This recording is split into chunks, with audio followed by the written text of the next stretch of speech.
మలాకీ గ్రంథము 3వ అధ్యాయము. ఇదిగో నాకు ముందుగా మార్గము సిద్ధపరచుటకై నేను నా దూతను పంపుచున్నాను. మీరు వెదకుచున్న ప్రభువు అనగా మీరు కోరు నిబంధన దూత తన ఆలయమునకు హఠాత్తుగా వచ్చును. ఇదిగో ఆయన వచ్చుచున్నాడని సైన్యములకు అధిపతియగు యెహోవా సెలవిచ్చుచున్నాడు. అయితే ఆయన వచ్చు దినమును ఎవరు సహింపగలరు? ఆయన అగ్గుపడగా ఎవరు ఓర్వగలరు? ఆయన కంసాలి అగ్ని వంటివాడు, చాకలివాని సబ్బు వంటివాడు, వెండిని శోధించి నిర్మలము చేయువాడైనట్లు కూర్చునియుండును. లేవీయులు నీతిని అనుసరించి యెహోవాకు నైవేద్యములు చేయునట్లు వెండి బంగారములను నిర్మలము చేయు రీతిని ఆయన వారిని నిర్మలులను చేయును.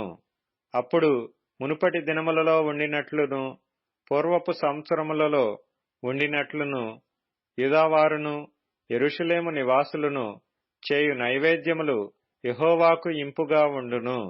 తీర్పు తీర్చుటకై నేను మీ యొద్దకు రాగా చిల్లంగి వాండ్ర మీదను వ్యభిచారుల మీదను అప్రమాణికుల మీదను నాకు భయపడక వారి కూలి విషయములో కూలివారిని విధవరాండ్రను తండ్రి లేని వారిని బాధపెట్టి పరదేశులకు అన్యాయము చేయువారి మీదను దృఢముగా సాక్ష్యము పలుకుదునని సైన్యములకు అధిపతియగు యెహోవా సెలవిచ్చుచున్నాడు.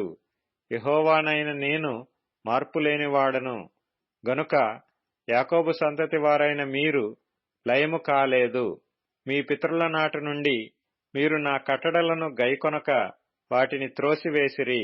అయితే మీరు నా తట్టు తిరిగిన ఎడల నేను మీ తట్టు తిరుగుదునని సైన్యములకు అధిపతియగు యెహోవా సెలవీయగా మేము దేని విషయంలో తిరుగుదుమని మీరందురు? మానవుడు దేవుని యొద్ద దొంగిలునా? అయితే మీరు నా యొద్ద దొంగిలితిరి. దేని విషయంలో మేము నీ యొద్ద దొంగిలితమని మీరందరూ? 10వ భాగమును ప్రతిష్ఠితార్పణలను ఇయ్యక దొంగిలితిరి. ఈ జనులందరూ నా యొద్ద దొంగిలుచునేయున్నారు. మీరు శాపగ్రస్తులై ఉన్నారు. నా మందిరములో ఆహారం ఉండునట్లు 10వ భాగమంతయు మీరు నా మందిరపు నిధిలోనికి తీసుకొని రండి. దీని చేసి మీరు నన్ను శోధించిన ఎడల నేను ఆకాశపు వాకిండ్లను విప్పి పట్టజాలనంత విస్తారముగా దీవెనలు కుమ్మరించెదనని సైన్యములకు అధిపతియగు యెహోవా సెలవిచ్చుచున్నాడు. మీ పంటను తినివేయు పురుగులను నేను గద్దించెదను. అవి మీ భూమి పంటను నాశనము చేయవు. మీ ద్రాక్ష చెట్లు అకాల ఫలములను రాల్పక యుండునని సైన్యములకు అధిపతియగు యెహోవా సెలవిచ్చుచున్నాడు. అప్పుడు ఆనందకరమైన దేశములో మీరు నివసింతురు గనుక అన్యజనులందరూ మిమ్మును ధన్యులందురని సైన్యములకు అధిపతియగు యెహోవా సెలవిచ్చుచున్నాడు. యెహోవా సెలవిచ్చినదేమనగా, నన్ను గూర్చి మీరు బహు గర్వపు మాటలు పలికి నిన్ను గూర్చి ఏమి చెప్పితిమని మీరడుగుదురు. దేవుని సేవ చేయుట నిష్ఫలమనియు ఆయన ఆజ్ఞలను గైకొని సైన్యములకు అధిపతియగు యెహోవా సన్నిధిని మనము దుఃఖాక్రాంతులుగా తిరుగుట వలన ప్రయోజనమేమనియు గర్విష్ఠులు ధన్యులగుదురనియు యెహోవాను శోధించు దుర్మార్గులు వర్ధిల్లుదురనియు వారు సంరక్షణ పొందుదురనియు మీరు చెప్పుకొనుచున్నారు. అప్పుడు యెహోవా యందు భయభక్తులు గలవారు ఒకరితో ఒకరు మాటలాడుకొనుచుండగా యెహోవా చెవియొగ్గి ఆలకించెను.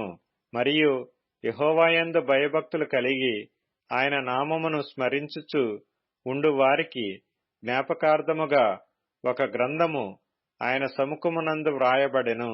నేను నియమింపబోవు దినము రాగా వారు నావారై నా స్వకీయ సంపాద్యమై యుందురు.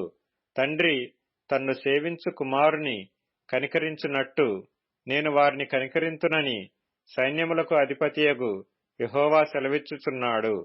అప్పుడు నీతి గలవారెవరో దుర్మార్గులెవరో దేవుని సేవించు వారెవరో ఆయనను సేవించని వారెవరో మీరు తిరిగి కనుగొందురు.